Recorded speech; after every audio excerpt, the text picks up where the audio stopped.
Juan Alonso de la Sierra Fernández con la Sala Fenicia del Museo Arqueológico Provincial de Cádiz. Buenas tardes. Voy a hablarles de la Sala Fenicia del Museo Arqueológico Provincial de Cádiz, un descubrimiento que hemos hecho hace poco tiempo, aunque se tenía constancia de su existencia. El origen del Museo Arqueológico de Cádiz está íntimamente ligado al hallazgo del sarcófago antropoide masculino.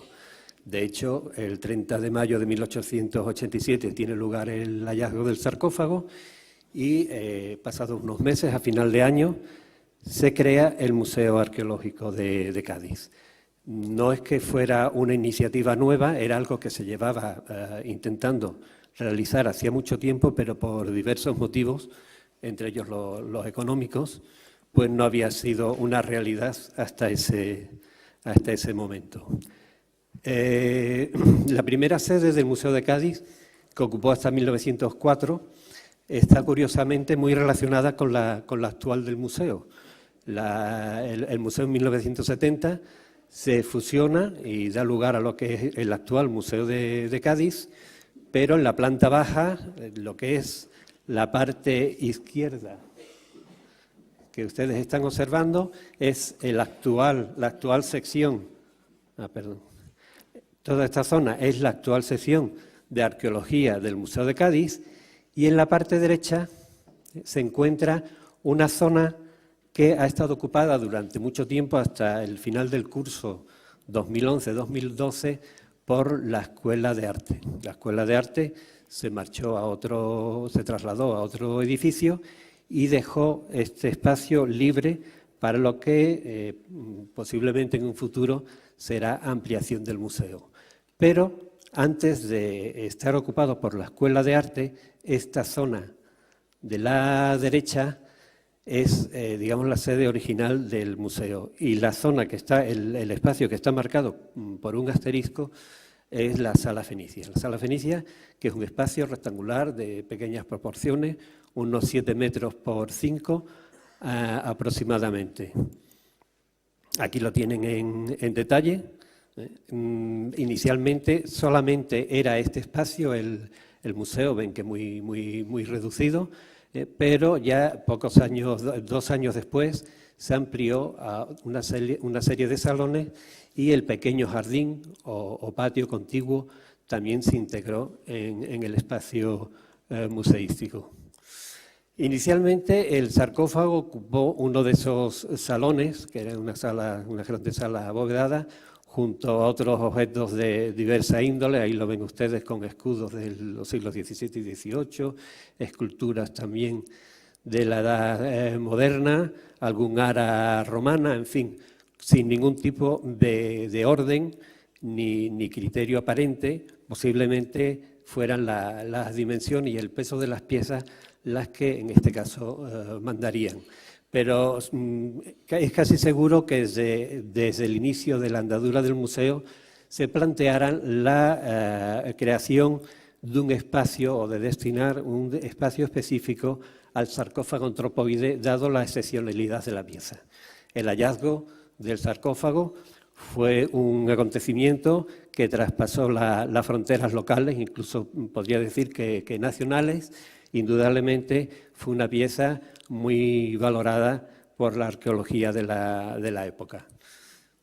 Hay una persona que va a ser muy importante en la elaboración y la construcción de la Sala Fenicia, que es Pedro Sánchez Acuña. Pedro Sánchez Acuña seguramente estaría relacionado con la Escuela de Artes y Oficios, pero además actuaba como restaurador del Museo Arqueológico. Y a él se debe la creación, en un momento anterior a 1800, perdón, está ahí equivocada la fecha, 1882, de este pórtico que se describe en la prensa local como un pórtico de carácter, de aspecto renacentista, con el que se pretendía dignificar la entrada por ese pequeño jardín al museo. Hasta 2012, el único documento que se tenía de la sala fenicia era esta fotografía que reproduce el acceso a la sala. Es el paramento interior de la sala, justo donde estaba situado, lo hemos visto en la fotografía anterior, el sarcófago antropoide anteriormente. Vemos que la decoración responde a una decoración plenamente egipcia, muy elaborada, el que se reproduce pues como una puerta en forma de pilono, con el remate en forma de gola y el disco alado de Ra, y representando pues lo que eran los oficios o los trabajos habituales en el antiguo Egipto. Se dieron muchas noticias en la prensa de la construcción de esta sala. Es interesante ver cómo en Cádiz se siguió desde la aparición del sarcófago muy asiduamente todas las novedades que se iban produciendo sobre hallazgos arqueológicos o sobre la marcha del propio museo. Y podemos ubicar su construcción entre el verano de 1892 y septiembre de 1893, es decir, aproximadamente un año.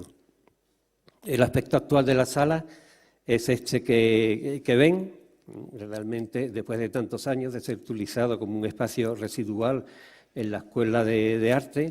Llama también la atención que personas con sensibilidad artística no sintieran interés por estas decoraciones, pero en fin, así ha llegado a nuestros días, pero realmente permanece prácticamente intacto, solo algunas pérdidas por reformas de aperturas de vanos.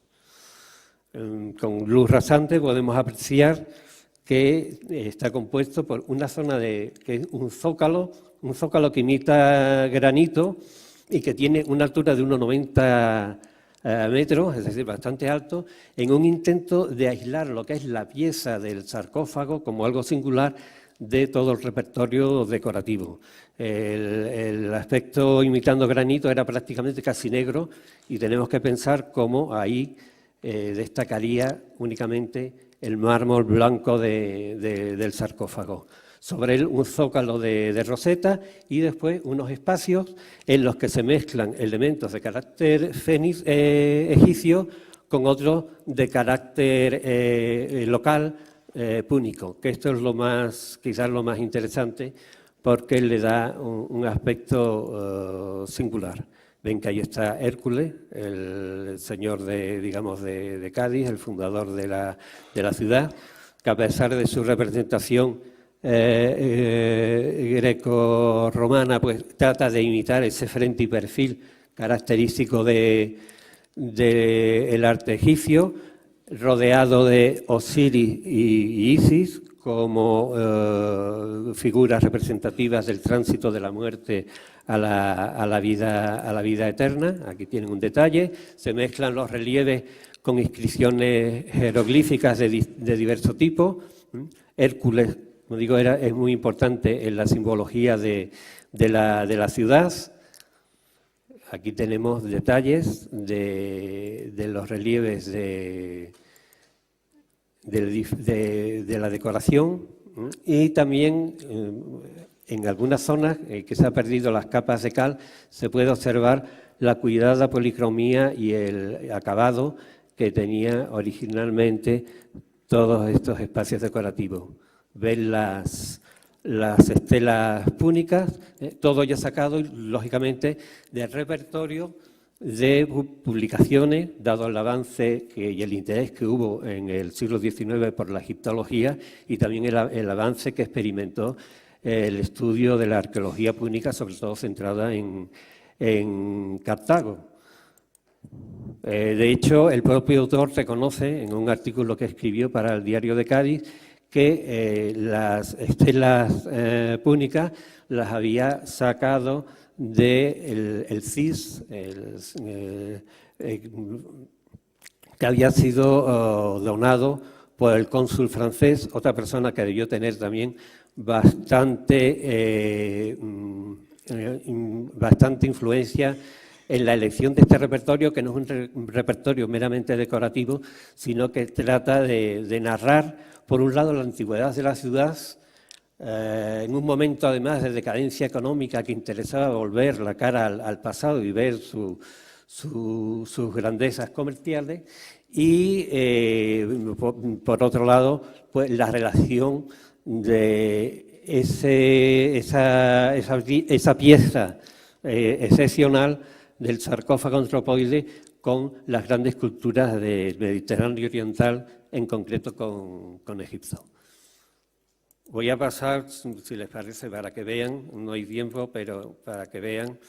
Las monedas se habían utilizado ya también anteriormente en la fachada del Ayuntamiento de Cádiz, las monedas de la Seca de Gadir, como alusión a la importancia comercial de la ciudad, el zócalo que imitaba granito con flores de loto, el techo con el zodiaco de Déndera, sacado lógicamente de reproducción, y después las propias piezas que indudablemente servirían de inspiración, que aparecían en la ciudad. Estos amuletos con dioses egipcios, una figurilla del dios Osiris, las joyas con las rosetas de 8 pétalos que también vemos reproducidas en la propia sala.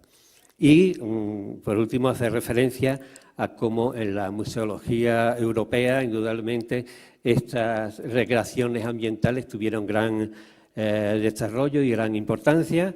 Aquí tenemos el Neues Museum y el propio Museo Arqueológico Nacional tuvo su sala fenicia, aunque es un poco posterior a la de Cádiz, y indicar cómo a lo largo del tiempo pues se ha tratado siempre de singularizar la pieza del sarcófago dentro de lo que es el contexto de las colecciones de arqueología.